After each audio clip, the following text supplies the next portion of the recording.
Civil score क्या मायने रखता है, कभी सोचा है आपने?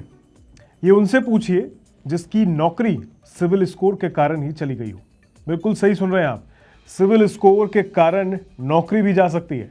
आज हम एक ऐसे शख्स की कहानी आपको बताएंगे जिसकी एक गलती की वजह से उसके सपनों पर पानी फिर गया। ये कहानी सिर्फ एक व्यक्ति की नहीं है, बल्कि उन सभी लोगों के लिए एक सीख है जो बैंकिंग सेक्टर में अपना करियर बनाना चाहते हैं, या फिर करियर ना भी बनाए लेकिन अपने सिविल स्कोर को कभी उस तरह ध्यान से देखते ही नहीं हैं या उस पर ध्यान नहीं देते हैं, बस पैसा सामने वाले से ले लिया और भूल जाते हैं। चलिए सबसे पहले मामला क्या है वो समझते हैं। ये कहानी शुरू होती है एक बड़े भाई से जिसने अपने छोटे भाई का बिजनेस शुरू करने में मदद करने के लिए पर्सनल लोन लिया। वो उस समय आईसीआईसीआई बैंक में काम कर रहे थे और बाद में एचडीएफसी बैंक में डेप्यूटी मैनेजर बन गए। उन्होंने अपने भाई की मदद के लिए लगातार लोन लिए, जिससे वो कर्ज के दलदल में फंसते चले गए।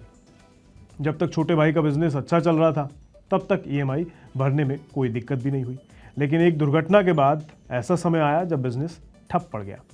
इसके बाद बड़े भाई के लिए सिर्फ अपनी सैलरी से सारे लोन को चुकाना मुश्किल हो गया और वो लोन चुकाने में चूक कर गए। एक लैंडर ने तो उनके खिलाफ कोर्ट में रिकवरी सूट भी फाइल कर दिया। इतना ही नहीं, 2019 में एचडीएफसी बैंक को भी उनके क्रेडिट कार्ड के 40,000 रुपये राइट ऑफ करने पड़े। इन सब घटनाओं का सीधा असर उनके सिविल स्कोर पर पड़ा, जो बहुत ही ज़्यादा खराब हो गया। इसी बीच उन्हें एसबीआई में सर्कल बेस्ड ऑफिसर यानी सीबीओ की पोस्ट के लिए नियुक्ति पत्र मिला, मतलब उन्हें अपॉइंटमेंट लेटर मिला वहाँ ज्वाइन करने के लिए। लेकिन खराब सिविल स्कोर जब उनका चेक किया गया तो इस वजह से एसबीआई ने उनका अपॉइंटमेंट लेटर रद्द कर दिया, मतलब उनका अपॉइंटमेंट ही रद्द कर दिया गया। नौकरी जाने के बाद बड़े भाई ने मद्रास हाई कोर्ट में रिट याचिका दायर कर दी। उन्होंने तर्क दिया कि एसबीआई के सीएमजीएचआर द्वारा 20 मार्च 2021 को जारी एक पत्र के अनुसार लोन चुकाने से संबंधित विवादों को ज्वाइन करने से पहले रेगुलराइज्ड या रेक्टिफाइड किया जा सकता था और उन्हें भी ऐसा करने का मौका मिलना चाहिए। लेकिन 2 जून 2025 को मद्रास हाई कोर्ट ने उनके तर्क को खारिज कर दिया और फैसला सुनाया कि एसबीआई का फैसला एकदम सही है। कोर्ट ने कहा कि एसबीआई के आंतरिक नियमों के क्लॉज 1E के अनुसार खराब सिविल स्कोर के आधार पर नियुक्ति को यानी अपॉइंटमेंट को रद्द करना एक वैध है। ये कार्रवाई वैध मानी गई है कोर्ट की तरफ से। अब एक्चुअल में कोर्ट ने क्या कुछ कहा, चलिए सुनाता हूं आपको। मद्रास हाई कोर्ट ने कहा, बैंक ने एक समझदारी भरा फैसला लिया कि जिन उम्मीदवारों का लोन चुकाने का इतिहास खराब है और जिनका सिविल स्कोर ठीक नहीं है, वे लोग अयोग्य हैं। इन मानदंडों के पीछे का संभावित तर्क ये हो सकता है कि बैंकिंग व्यवसाय में कर्मचारी जनता के पैसे से निपटान करते हैं, मतलब डील करते हैं, और इसलिए वित्तीय अनुशासन को सख्ती से बनाए रखने की आवश्यकता है।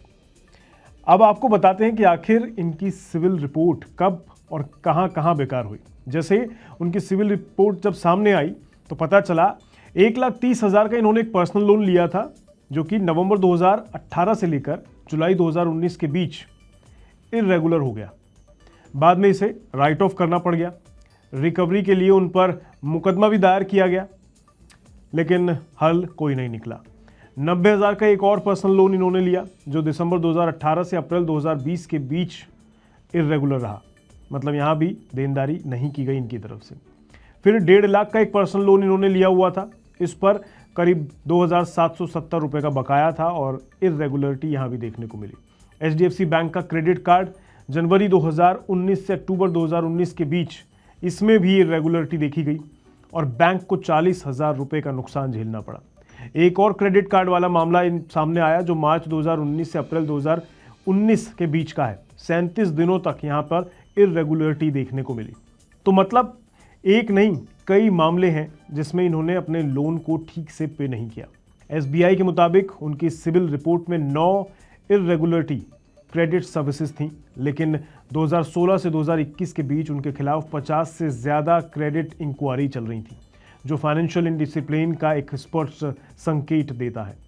तो इस फैसले का सीधा असर उन सभी लोगों पर भी पड़ेगा जो प्राइवेट या फिर सरकारी बैंक में नौकरी करना चाह रहे हैं। इन पर जो हुआ वो आपको पता चला इनकी नौकरी चली गई और जो मिल रही थी वो आगे मिल नहीं पाई, इनका अपॉइंटमेंट रद्द कर दिया गया। लेकिन अब जो नया नौकरी ढूंढ रहे हैं सरकारी बैंक या प्राइवेट बैंक में, उनके लिए यहाँ एक बहुत बड़ी सीख है। वकीलों का कहना है कि ज़्यादातर बैंक फाइनेंशियल डिसिप्लिन चेक करने के लिए सिविल स्कोर ज़रूर देखते हैं। एम्प्लॉयर यानी बैंक में जो आपको हायर कर रहे हैं, तो वो अपनी आवश्यकता के अनुसार एलिजिबिलिटी क्राइटेरिया तय कर सकते हैं, तो वहाँ आप सवाल नहीं पूछ सकते।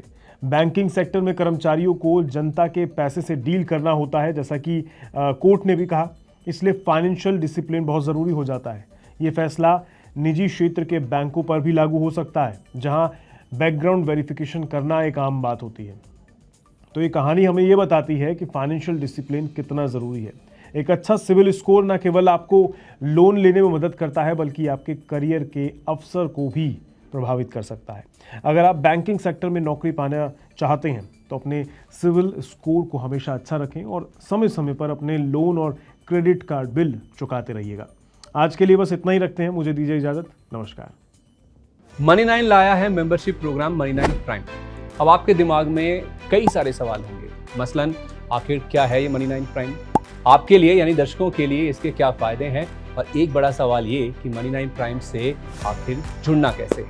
तो इसकी पूरी जानकारी हम आपको देने जा रहे हैं। मनी9 प्राइम में 3 प्लान होंगे, इकोनॉमी, स्टैंडर्ड और वीआईपी। तो फटाफट ज्वाइन कीजिए YouTube पर मनी9 प्राइम। ज्वाइन करने के लिए मनी9 के YouTube पेज पर जाइए, होम पेज पर मिलेगा ज्वाइन बटन, इसे क्लिक करें, अपनी पसंद का प्लान चुनें और बस हो गया, अब आप रहेंगे सबसे आगे।